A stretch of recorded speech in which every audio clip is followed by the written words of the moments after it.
Here we are in an unknown basement in New York City. I've come all the way from Sydney actually to New York here today to meet with the man, Todd X, like Malcolm X, but of the dating industry. And as you know, my name's Alex. I have a company called The 4 Week Natural. I worked for Real Social Dynamics for 7 or 8 years, one of the lead instructors, as did allegedly this guy here. I don't know the whole, Allegedly. I don't know the whole story. I don't know what's going on, but I did want to find out what's going on. And us getting together, you know, the pickup community and the dating industry is not about us. It's an institution, okay? Like a college is not about the professors. A college is about the knowledge and the sharing and the whole institution. And so what's been amazing about having the job that we've had is being professionally paid for being coaches, going around meeting chicks and blogging it back to all of you guys out there in the world. We perpetuate the knowledge and we have these findings that we can share to you. So what's most important is that we are in contact with you and telling you what we know and perpetuating the knowledge, like enjoying the experience and telling you about it. So we're very much here. We're very much, you know, in operation, having a whole lot of fun. A couple of legal things going on with you, which we can discuss or not discuss. I don't know what's going on. It's murky to say the least. But I'm definitely here. I'm overseeing the 4 Week Natural stuff. However, I definitely wanted to ask you what your plan is going forward. I can say from here and now, like what we've spoken about so far, that this guy has been so committed to the game and coaching for 11 years now, since Project Hollywood. Am I allowed to say that? Yeah. Probably I can say that. Since Project Hollywood days, he was in the game. He was Zanius in the game. And I wasn't in the game until like 2007 after Project Hollywood. But what Todd's going to be doing going forward is running his programs of different formats, releasing things online, and just loving his students. And we say it in the 4 Week Natural that to my coaches, you have to give a fuck about your students. That's the one like motto. Like, are you a coach who gives a fuck or not? Are you interested in your student or not and his success? So the only reason why I'm here sitting with Todd right now, as opposed to like other PUAs from around the world who do want to do these kind of interviews, they don't really give a fuck. And I'm always worried about that fine line between how interested are you in your marketing versus how interested are you in your student. And that's, for you, it's really clear that you're very interested in your students, man. So, mate, tell us what's going on. Well, I like that. I also like the thing you said about the institution, like the institution of the game, dating, pickup, whatever you want to call it. But really for me, when I first got into this, when I was 18 years old, virgin, never been kissed, right? It was the search for a girlfriend, but it was also the search for truth, right? The search for what is accurate, what is honest, what is real, what gets results, that sort of a thing, right? And that's actually one of the things I loved early on when I was in the pickup community was that it was all about like what is making this tick, what are the underlying meanings, that kind of stuff. And I really do think that in a lot of ways, the pickup community over the last, I want to say at least 3 or 4 years, if not even maybe a little bit before that, has really gone away from that.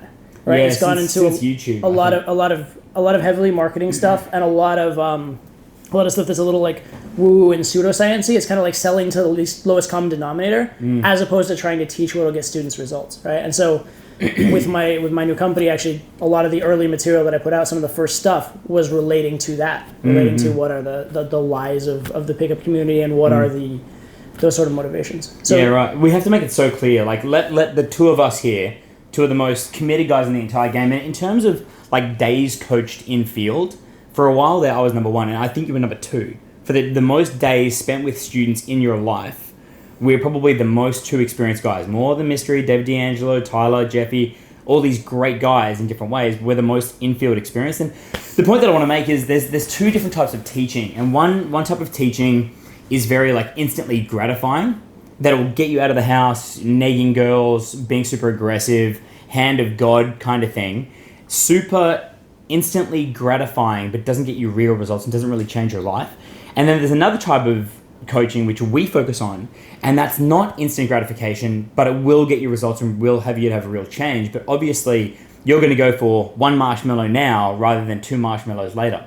But that's actually quite fine, because that you need to almost, if you're a nervous dude and as your original products catered to, if you're a super nervous dude and a super introverted dude and you don't know how to get the marshmallow, don't even know how to approach girls, you need to start somewhere. And Mystery's, Venusian arts thing back in 2004 tells you to get out of the house and go and nag some girls.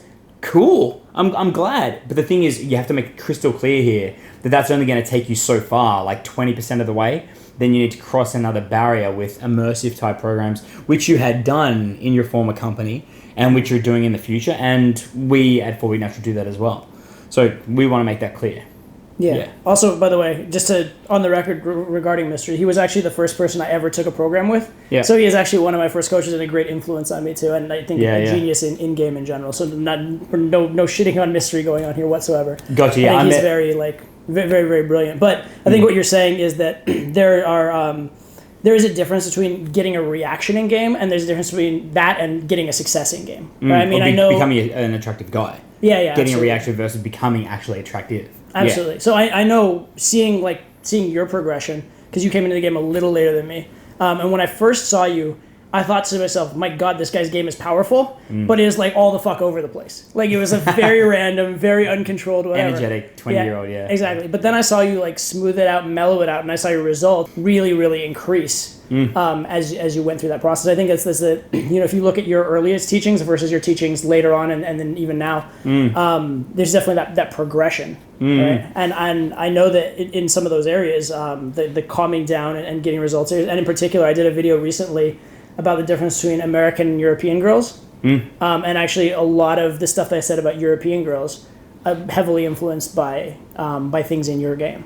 Yeah, so, and I learned a lot of my game in Europe as well, like slower and steadier, where in the United States, for you, like American dudes on Todd's channel, there's such intensity of communication and such intense focus on implications and like girls, like what are you saying by that? What do you mean by that? Like hidden meanings and stuff like that. Whereas in Europe, nobody can communicate to each other at all, and the languages are all like super backwards and vague, like Swedish and German and everything. So everything is very subtle and a lot slower. So American gamers can really learn a lot from that slower style, which we had learned since we've been in Europe. Right. Yeah.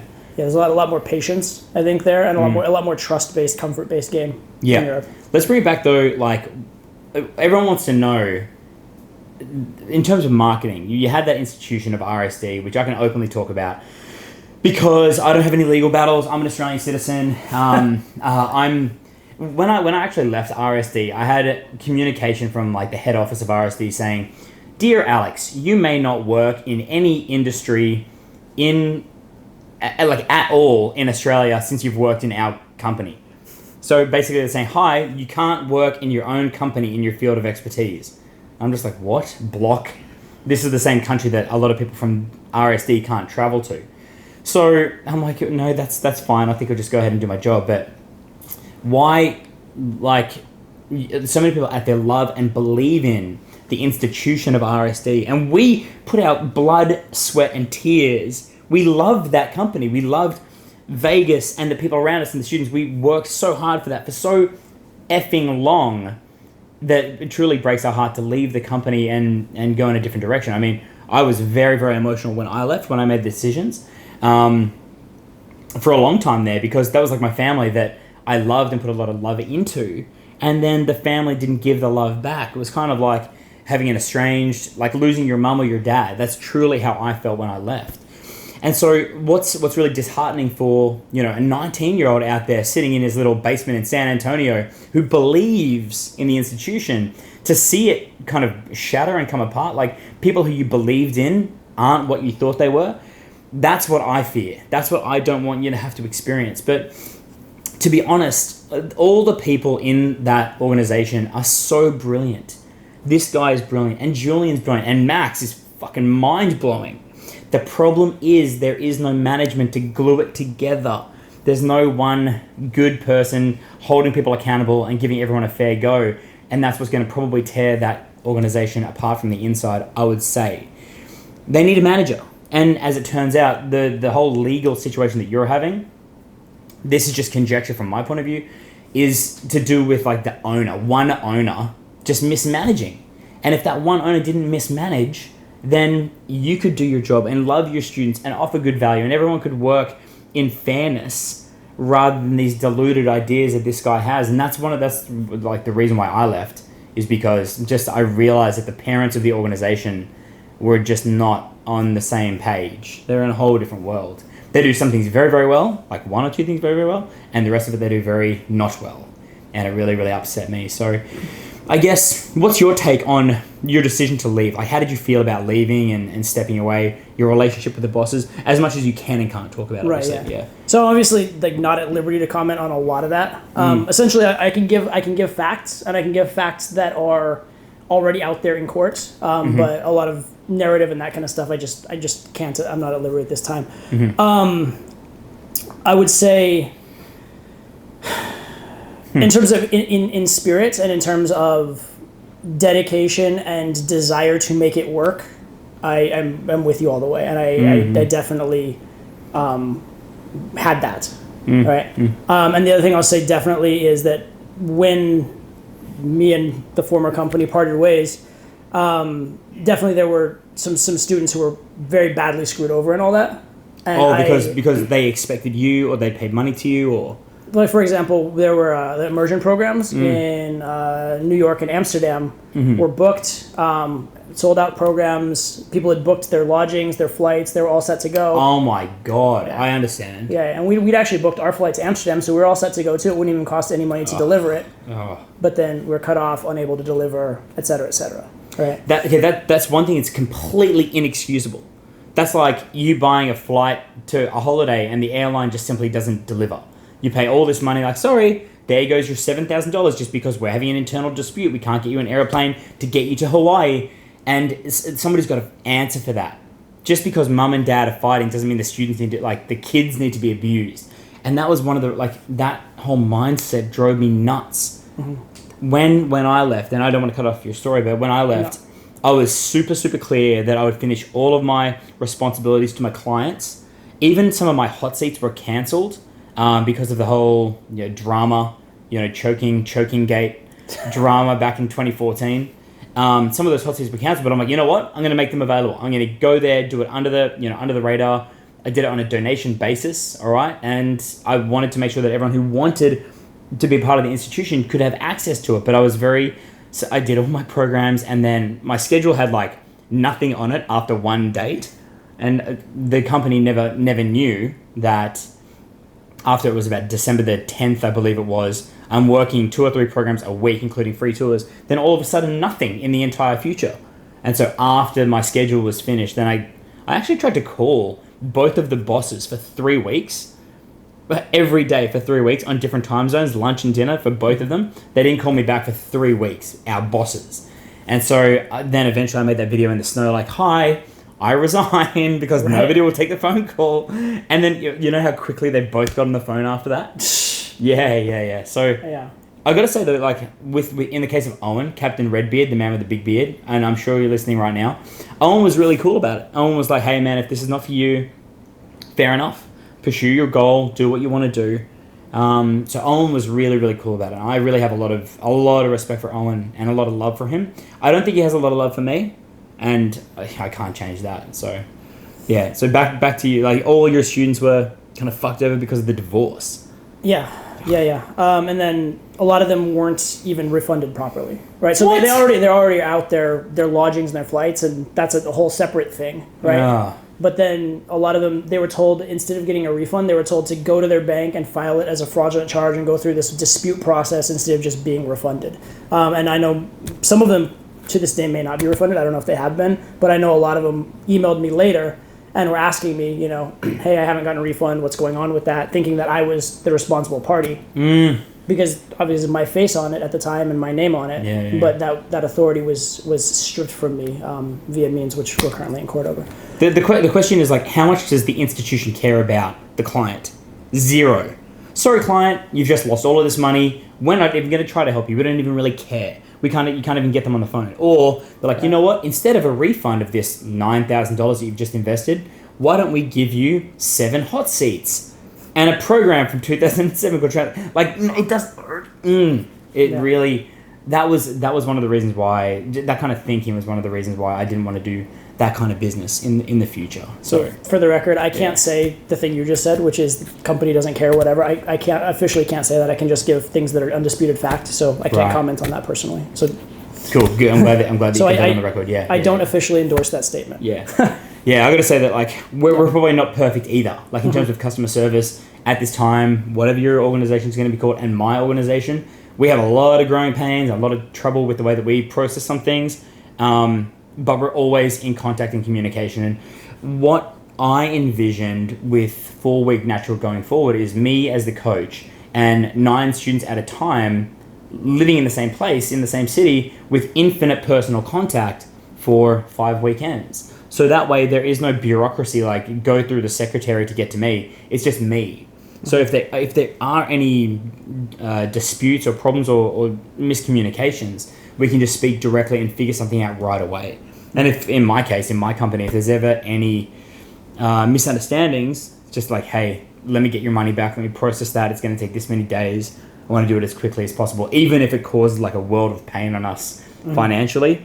It's for the institution. The students come first. Yeah, philosophically, like I think that whenever you promise something to someone, just in any area of life, it's on you to maintain your promises, and integrity is it's maybe the most valuable asset you have, right? They say it takes a lifetime to build, a second to destroy. I know. So I mean, there are a lot of times within running my own business or since we've broken away that I had to, make a lot of personal sacrifices or put my own money in or cover things that way. And I think that's the right thing to do, right? The right thing to do is if it's on you, take responsibility. Even if it's not on you, if you promise something, you have to. Do your best to deliver it. Absolutely. Yeah. And like as staff as well, our bosses and our kind of like management would promise these things or communicate these things, and there was no integrity there at all. They said they would do one thing and just it would never ever happen, or something completely different would happen, and it's not a good way to be. It's not a good. I don't want to like witch hunt it anymore, but it's not a good way to be. And in seeing the harshness and just the clusterfuck that mismanagement and those non-kept promises were going away into my organization, I knew that I wanted to be like super integrity in the way that I keep the promises, organize things, be on time, deliver, over-deliver, and not make the same mistake. Imagine like there's going to be kids out there watching this who will have like abusive parents or abusive partners or whatever, and having had that kind of intense situation from management down towards me, it's like if you had intense parents, you're then going to be maybe more caring of a parent yourself. So from me having had such an intense situation, I'm like, I never want to replicate that awfulness. I want to now be very caring and quite loving to my students. And again, 4-week natural motto, 4-week natural is our company, is give a fuck about your students. That's the motto based off my past more negative experiences. So Gotcha. Yeah. No, I philosophically agree entirely. One thing I'm going to sound very Mr. Legal during certain types of this, and that's just because I have to. But one thing I also have to say is that in anything that he just said that's interpretive of motive, I can't say. However, I can give you specific examples which might lead one to believe the things he's saying. As far as that goes. But I can't interpret a motive. I can't say there's an agenda, any of that kind of stuff. So yeah. I guess it's all well and good for us to like observe all these negatives, but the most important thing is to come away from it with a plan. So specifically, now that we're both independent people, so to speak, it's funny because you obviously left the other organization a lot earlier than I did, and when you left, I was told certain things about your leaving. And I to be fair, they weren't told by you. I was told by the people that were still in the organization, and it's funny because those things are very similar to certain things that are being said about me now, which I happen to know to be false. And so I haven't actually, we've talked a little bit online before, in arranging this interview and whatnot, but I haven't ever heard your full story of what it was that caused you to want to leave, and then what events transpired during and after your leaving. Yeah, right. So briefly, what was told? I'll tell you the reality, but what did they say? Essentially, I was told that you'd been doing basically essentially unethical things, right? That you had like stolen money was one, and the other one was that you had stolen and or misused the like email list or customer leads or something like that. Those were the two things. While I was with RSD. That's what I was. Yeah. How can I misuse the leads when I'm with RSD? It's like I'm working in the company and I don't have access to like send anything. Anyway, that's ridiculous. And And in terms of like the financial stuff, they control everything from start to finish. Right. And the books, and they don't even pay me. Like there was one time when aware of that one. Yeah, there was one time when the claim came down from the top. It's like Bank of America doesn't know how to send money to National Australia Bank anymore. You'll have to come to collect it in person in Los Angeles. I'm like, what? Like anymore? How can so all this stuff is like it's, when I hear it, it's shocking. I'm like shocked, and then I'm like, yeah, makes sense. It's not. How can like you're stealing money? Like you're not sending it to my account in Australia. How is that even possible? Oh, that's very, very negative and malicious. No, the reason why I left or planned to go in a different direction. I worked in the same company for about 8 years. The pay was the same. I believe of the revenue that I generated myself, I was taking home less than 30% of what I was generating. And, we're the ones doing the free tour, the hot seats, the boot camps, and everything. We're doing all of that. But when you look at what you earn gross versus what you take home net, it was like, for me, about 27%. I was like, that's not really fair. And then when I took into account that I was never in the United States, I was never working closely with the management or the marketing team, or I wasn't getting cross promotion from the influential people, I was like, why is this organization in the United States getting all of the revenue when I never see them and I don't get a lot of direct help?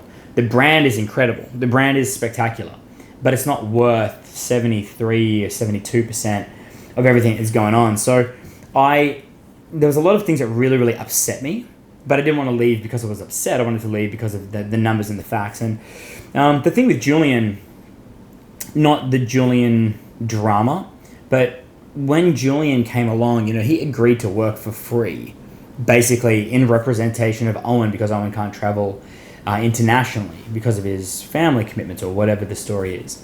So when they bring in Julian to do all of these events for free under the specific brand of Tyler, which is a phenomenal brand, they're like, hey, Alex, sorry, no more work for you. Julian's going to do it all for free in order to build his brand to launch an online program. And Julian, after 2 years of being an instructor, gets to do an online program with all the support and the tied-in branding with Tyler. I'm like, what about me? I've been doing this for like 6 years, 45, 46 boot camps a year, working my ass off, being theatrical about it, very, very committed to the job. That just wasn't fair. So when they come along and play favorite with Julian, and Julian is an incredible guy, super smart, great experience to learn from and work with, incredible guy. He's not my biggest fan, which I understand. I was just like, well, I just need to make a plan to escape. And it was kind of like the Shawshank Redemption. I remember I sat down and I looked at two distinct options. Option one is take 3 months off and try to work inside of RSD to make it better, to make the accountability better, to make the systems better, to set down company standards, to kind of be the adhesive between you and Jeff and Brad and Tyler, like everyone, to kind of bring everyone together, make it fair. I had that option, which I called Operation, I mentioned to you guys before, to fix the unfixable. Or your other term was a little more colorful, but yes. That's right, yeah. Operation to fix the unfixable. But I thought, with 3 months, living with the bosses, living with the secretaries, speaking to Stuart, who's amazing, maybe we could make some progress. Maybe something could really happen there. And I had enough money saved in order to dedicate myself to that. Or I looked equally as much at the option of creating my own organization with the 4-week natural structure, which I really, really liked, but I didn't know if it was actually possible. I didn't know if it would work or sell or whatever.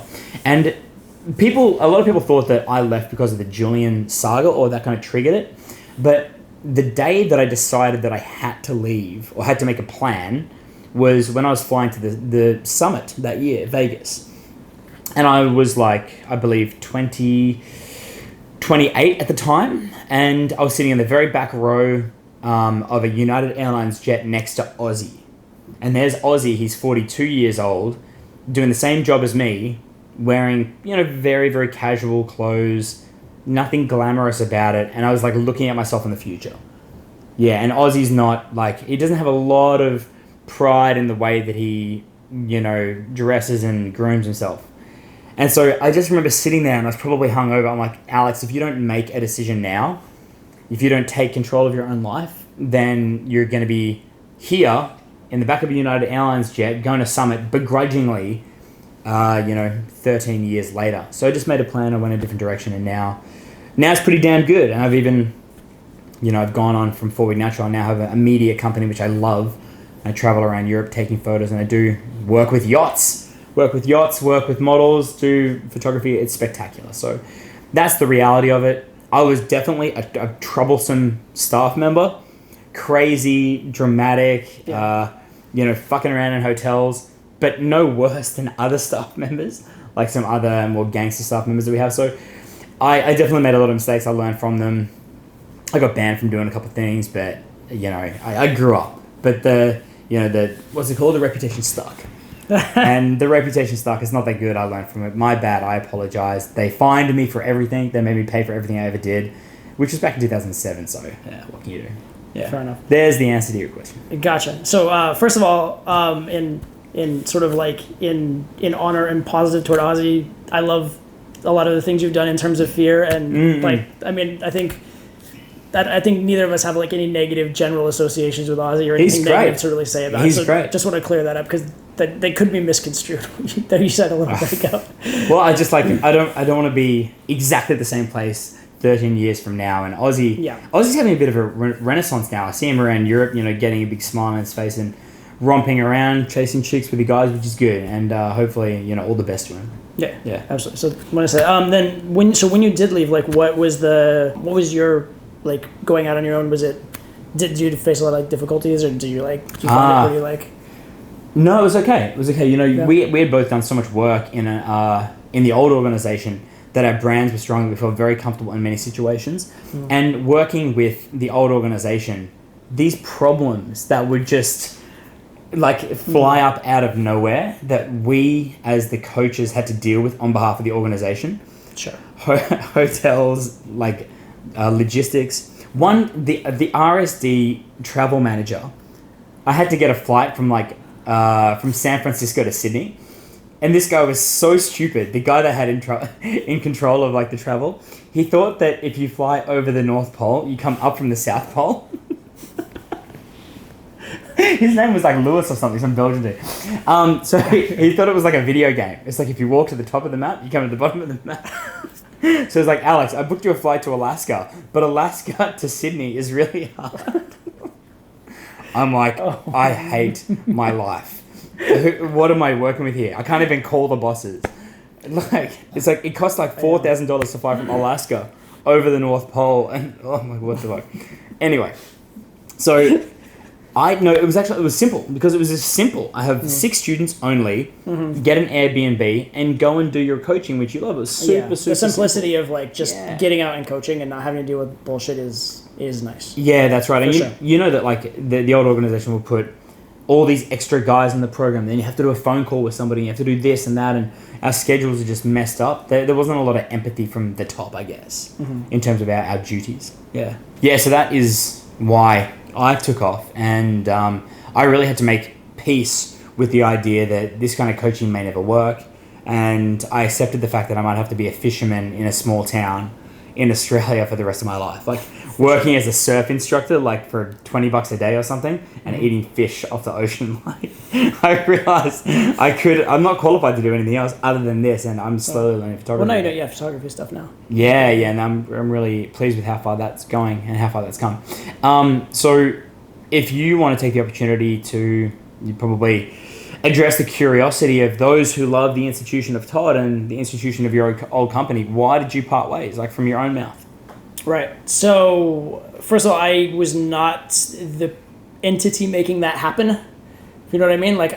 So it wasn't your choice, essentially. It wasn't my choice as such. There was an ongoing negotiation of, so basically some of the same things that you mentioned for you that were motivating you to not be happy with the organization in terms of organizational structure, events that happened. I had some of those similar things happen to me. I'm not going to get into details because obviously court case, all that kind of stuff. But some of those similar things happened to me. And the way I chose to address it was basically I said there need to be some boundaries in place. And so for that reason, I actually formed a company of which we were 50-50 partners. right? And that was my way of having legal protections against any of those kind of things happening. Does that make sense? However, once that was in place, there was still friction, and there was, just keeping it to just strict facts, there was an ongoing negotiation of the nature of how that company would work and those kind of things. And to just about right up to the very end, I was leaning towards trying to stay on and just renegotiate the contract and such. And then at the very end, we got to a point where there was the possibility I'd be leaving or staying, right? It was kind of up in the air. And there was discussion of a possible leave where, maybe I'd buy them out, maybe they'd buy me out, etc. Okay? And about that time, a series of events which are now part of the court case occurred, which were outside of my control, which made the divide. Are there any of those events in the court case that are public knowledge on the legal records online that you can repeat here? Legally, I know that you can if they're already published online, but do you want to repeat them here to satisfy people's curiosity? I'll give you a few things that are just undisputed facts. Undisputed facts, yeah. So the company has in the contract, the operating agreement, that RSD is not allowed to dissolve the company. And the company was dissolved with the Secretary of State of Nevada through paperwork signed by the CEO of that company. And until a few days before the signing of that document, that same CEO was not acknowledged as a legitimate signer for any documents of that company. He signed a document making himself a signer for the company. And prior to that, I was the person who would have had to have given him authority to do that, and I did not give him that authority. So he's just woken up one day and said, you know what, I'm going to destroy this company, even though I'm not allowed to, and he's made something up so that he can. Essentially. That's quite silly. That's quite a silly's one word for it. It's quite a silly way to conduct business. So essentially that's where things began. And then there's a lot of other disputed things, i.e. who owns what and those kind of things. That's actually that's actually the stuff that's in dispute. And then following on from that, with having given himself kind of unilaterally the authority to take over the company, he then took over the assets and accounts of that company, using the paperwork which he had created as the credential for doing that, i.e. taking over bank accounts, taking over things like merchant accounts, things like the hosting for the email list, those kind of things. So, and by the way, I have to say actually that the credential given on some of that stuff, I don't know what the credential is or is not. So what I just said is speculative. I just know that those things were taken over and that credential exists. I don't know that the one was used for the other, just to clarify all facts. And it's just I have to be very careful what I say. And then the other thing that happened is a PayPal account, which is tied to my social security number, was taken over and drained by someone who does not possess my social security number. And I'm told that the only way they could have accessed it is by claiming to be me, essentially. Isn't that called theft or stealing? I think the civil litigation term is conversion, but essentially conversion. That's like civil theft is conversion. Putting digital numbers from one account to another is conversion. Converting digital account numbers to a different account. That's the term. Trump's America. This is an international issue. Like, who knows what goes on in America? That's messed up, man. That's really messed up. Yeah. And then the final one that is in the records and has newly been updated in the records, a lot of people haven't seen, is that my personal email account was accessed without my authority. Emails were sent from that account without my authority. Password to that account was changed to lock me out of the account. A download of the entire account was done. And then there's there was later brought up a dispute over the ownership of that account. As a result of that, a court order was issued to the other side saying they had to provide a record of what they downloaded from that account, which they admit to downloading. And what we've received on me and my attorneys does not match what should be downloaded, what an account download should look like. Yeah. And we received two different versions of it, neither one of which look like what an account should look like, and neither one of which match the other. Yeah. So they're it's kind of messing with the records. Yeah, so it's very messy. Here's what's on my mind, and what I think this CEO that you're speaking about, my former CEO, what he doesn't realize, and the message that I want to send to the whole pickup community is RSD is like a church. It's like the Catholic Church or like a Buddhist church. People treat RSD like religion. It helps them to define who they are. It helps them to form their future. It helps them to give them belief systems. It gives them like faith in times of trial and trust. It truly is like a church, almost a cult. But more importantly, people believe in it so much. These young kids, by the 100 going to free tours. And then when the head of the church, the owner of the church does these silly things, it filters all the way down. That's the most heartbreaking thing about it. Like, we're fine. Like, at the end of the day, there's a roof over our heads. We have clothes on. Great. We eat some food. We survive, right? But for these people who are like literally changing their lives based on the institution of RSD and this church, this system of belief and faith, it's like... I think a lot of the things that made it have that level of authority existed at one time and has been gone away from a little bit. Big time. For example, there was a time when that company didn't market products very often, right? It was a lot of free stuff, very little in terms of products being marketed, products being put out, that kind of stuff. And then I think that the perception, at least, has, among at least some people, is that now there's not the same level of quality free content, and at the same time, there's a lot of marketing and a lot of products being put out, that sort of thing. Yeah. I hope that even making this video that they get back on track to doing things properly, because there's such great people in the organization, except for this one boss. And this is just my personal point of view. I just wish, even probably Owen wishes that it would be nicer. Owen was always really good at offering a lot of free value. He created RSD Nation. He did all these free tours, and he was brilliant at giving so much value. And then, sure, here's a product once in a while, Blueprint at home, or Hot Seat at home once in a while, but maybe he's kind of lost the reins of the decision making. I don't know, but I hope the institution that so many people believe in gets back on track, because that's good for everyone. That's what I want to have happen. I know that you're literally in legal battle with them, so maybe including Owen. Yeah, maybe emotionally you're not in that place right now, but for the greater good, like, we can all just get along, and then the owner of this company can just realize the effect that it has on young men's belief systems all over the world. I'm no saint. I'm definitely bad in my own ways, but with that responsibility comes a lot of influence and power, and just don't mess with it. Don't mess with how these young guys believe in RSD. Right. No, it's not an easy time right now, so it's kind of tough to. But I really just want the whole situation done. You know what I mean? What's the plan going forward? I want the situation done. I want to be able to just run my business without having to worry about,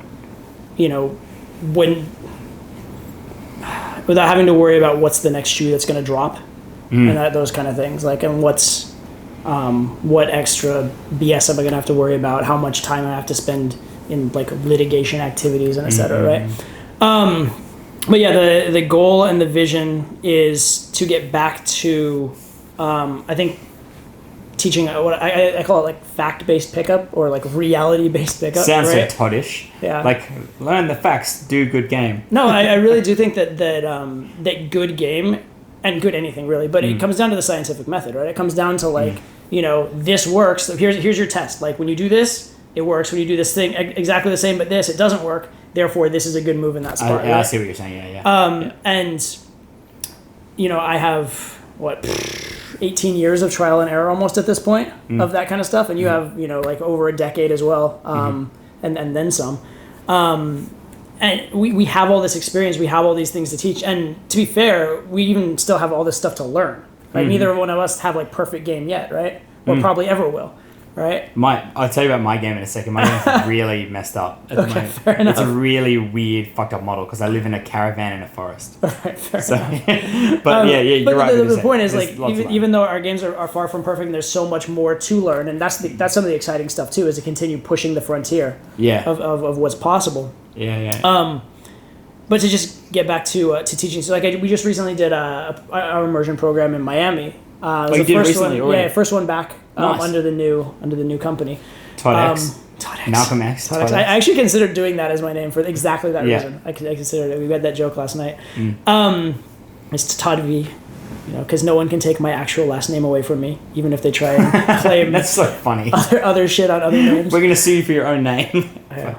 God. I want to make it clear to you guys watching this at home, like, we love doing this. We love coaching. We're so lucky to have been at the pointy end of the entire industry and to have that much experience with, even coming from that old organization to be in the position that we can be the teachers. It's just absolutely phenomenal, and we wouldn't still be doing here and broadcasting it if we didn't love it. And the fact that you're now free to make your own decisions, do things exactly of your own design, and to have the resources, time and experience and brand to choose how you want to do it. That's how I did it. I said, this is how I want to do it. This is the time frame. This is the right amount of students. This is the screening process to let them get in. And you guys know my format. You know what always bugged me? Was like when I do a program and some student would come to me and I try and teach them something, they'd be like, but so-and-so other instructor said this thing. How does that like mix with, or how do you justify the two together? And what I wanted to say is, they're fucking wrong. That's what I wanted to say. Yeah, you can't say that. But I couldn't say it. Yeah. Now I do. I don't believe that shit. I've never believed that shit. I don't do that shit. Right? But now I can. Now I can say that. Right? Now I can just be completely upfront and be like, listen, that's BS. I've never done that. That's never worked for me. Fucking just unlearn that shit. Forget you ever heard that. Yeah, unlearn it. But before it was, that, or I'd have to like, if for example, one of the things that I've for a long time always disagreed with was like the state and like how important like state per se that is word in is game banned and shit. from all my programs. State. The snakes in Harry Potter, like state game, state. I'm not. Yeah. So it's funny because it exists in a sense, right? That, like the idea of being in flow, it exists. But the problem is, as soon as you start thinking about it and start chasing it, you get the furthest thing from it, and you fuck up your game in all these weird ways, right? I hate that one. But yeah, that's one of those things I had to like justify, my teaching with that teaching, and I can't say, I just disagree with it because that was being taught by the organization that I was a part of. Yeah, of course. Good example. I mean, to be fair, it does exist. It's not like an unfactual thing, but its use and the teaching around it, I just never agreed with. Yeah. Right. When students will ask me, and if you guys are thinking, I learned this technique, it was really, really good. Well, there's those techniques that are good for newbies to get you started, Absolutely. state, and then there's the reality where state is not good. So that's where we're coming from here. And to be honest, some of you guys will watch this and have no idea what we're talking about and just be out in the club, lifting girls up, doing hand of God and trying to get in state. Good for you, to a point. And then you're going to be really frustrated, and then you come back to this video. It'll make a whole lot of sense. Yeah. Question is, what's your vision? What's your vision? You like, now that you have clarity of mind, clarity of decision, how do you want to teach game? Right. So I've always viewed game, I think I said before, this like the scientific method, right? As in like there's an underpinning like truth of the world of female psychology, of what social interaction is, and so within that there's a scope of things that can work in game and things that can't, right? So it's all based in that reality, but then within that there's so many different like styles and ways to go about using that information. Back in the day there was like the canned game, right? And then there's like the natural game. What I do really honestly is like a mix of the two, right? Like I do say some stories I've said before. There's some lines that like if I'm coming to a point in the set and it needs to go somewhere and it's not, hell yeah, I'll use a line I've used before. Yeah. Exactly. Yeah. Exactly. So it's not like oh, canned game is bad, or oh, natural game is perfect, or oh, natural game is bad. It's the right thing for that situation, right? And then the next layer on top of that is there's this idea of like the right game in general, and then there's the right game for this girl. Yeah, right. Like, because every girl's a little bit different. And then there's the right game in general, the right game for this girl, and then the right game for you as a person. Because you fundamentally, you have a different personality than I do. Right? You like being loud and mischievous and the center of attention probably more than I do. Yeah, I do, actually. Right? I like chilling and having the girl chase me and sit there and like with a little smirk on my face and let her do all the work, which I'm sure you like as well. But yeah, but you're like drawing in theatricism from the girl, but you're just sitting there like a smug like quiet, factual chap. You say cunt again. It's okay. You're Australian. You can I like science. I like the science of the. But what about the actresses? Anyway, yeah. No, it's annoying. But everybody has their like. So there's this scope. Like there's certain things that you can do in game and can't do in game. Period. Because there's reality and unreality, right? Yeah. But then there's a specific girl, a specific situation, a specific guy, and there's so much like variety, right? And so much you can do with it. And then even beyond that, there's levels beyond game like social proof, social status, things you can bring into it, right? So it really, like the possibilities really are infinite.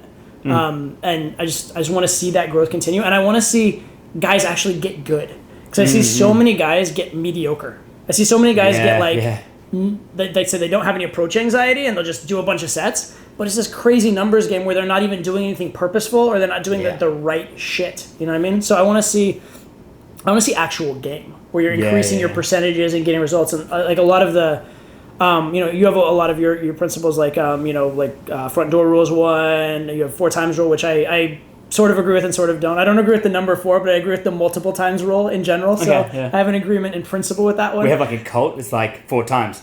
I agree with more than one time and up to a certain anyway. So I agree in principle, but I don't think the number 4 is. But What is your number? 5, 3. No, I mean it depends. 3.5. No, it depends. It depends on the situation. But it's the multiple times rule for me, as opposed to you know what I mean. Gotcha. But in principle, we should blog about that actually. Like we should break down the 4 times rule, the pros and cons. We should. Yeah. We could do that if you want. Yeah. But anyway, Phil, 4 or not 4 or 3 or 5 or whatever. I agree with you in principle. I agree with you in the front door rule in principle, those kind of things. I agree. Both of us have like a very low key type of game where we are not being dancing monkeys, and where we're willing to be patient and spend time with the girl and let the girl get comfortable and that kind of stuff, as opposed to trying to like button push the entire time. Right? I actually had to change my game to go back to button pushing. Oh yeah? Do you want me to explain why? Sure, quickly, yeah. So I have a relatively generic looking kind of like style. I'm wearing red stuff today for my YouTube thing, but now since I have like 60,000 followers on Instagram as a photographer, as I look like a media influencer, now I need to be like super immature, almost like a trust fund kid. Like, what up? Oh my God, you're so beautiful. Like I'll be really over the top, almost like a Hollywood rich kid. Like just at the start or throughout? Mostly just at the start. And then I'll go into more serious topics of conversation about cameras and travel and theology. So you still want to have that depth and comfort deeper on? Yeah, but I need to kind of almost disqualify myself as like, I'm an immature idiot who just loves who's in front of him. Okay. As opposed to as you say, is like very, very calm, very charming, very quite James Bond, I'd actually say, like an American James Bond, very suave. But now I need to have that childlike silliness with intensity. I'm sure that's at the not beginning. too difficult for you. Yeah, I love it. Yeah. I'm like, oh my That's God. definitely your natural personality. We're, I think, both very good at game, but very and similar game too, but very different personalities doing it. Like, if we're just out with a crew, you are like telling a lot more stories, and you're like naturally a center of attention and running your mouth a lot more. Whereas I'm a lot more quiet and observer, right? So I have a naturally more introverted personality. But seeing such a similarity in game, but such a difference in game at the same time is very eye-opening for me. Yeah, exactly. I know that any like seminar that I've ever given on day game or phone game or like night game, any of that stuff, it all applies to the way that you think and the way that you do things. So it just presents in different forms for sure. Yeah, definitely. But so I guess that's the thing is figuring out all the different, like what are the rules of game, and then what are the principles of game, and then what are the styles of game, and putting that all together in a way so that my own game gets insanely better, but also so that like we can really meticulously take any student and know exactly what they need, what their game needs to look like, and where they need to go, but also step by step what is the path there. Because what you said earlier is really true, which is that what you need as a beginner is different than what you need as an intermediate, different than what you need as an advanced. So even if you see someone and you know what perfect game is, you can't teach them perfect game right away. No, you can't. Because it won't work as well for them, right? And even some of the stuff like I'm trying to think some of it. Like for example, like being aloof and dismissive will not work for a guy that doesn't like know how to get attention and have any value. The girl, she'll just be like, "Oh, I'm gonna leave now." They'll go like, "Fine, leave."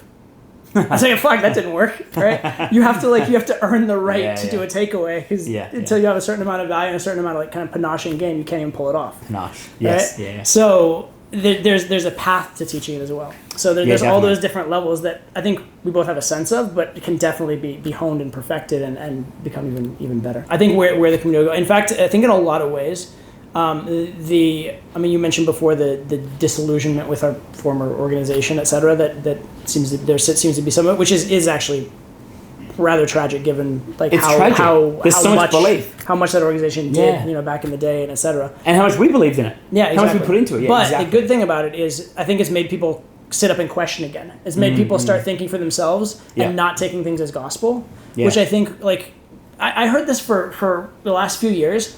People were saying things like, there's nothing more to learn in pickup, or there's not, like, what new information is there to teach, which is crazy because there's so much. Bro. That's all you need to know. No, I know, but it's funny, though, because I actually heard this from people. Like, people were actually saying, like, oh, it's all been taught or it's all been figured out.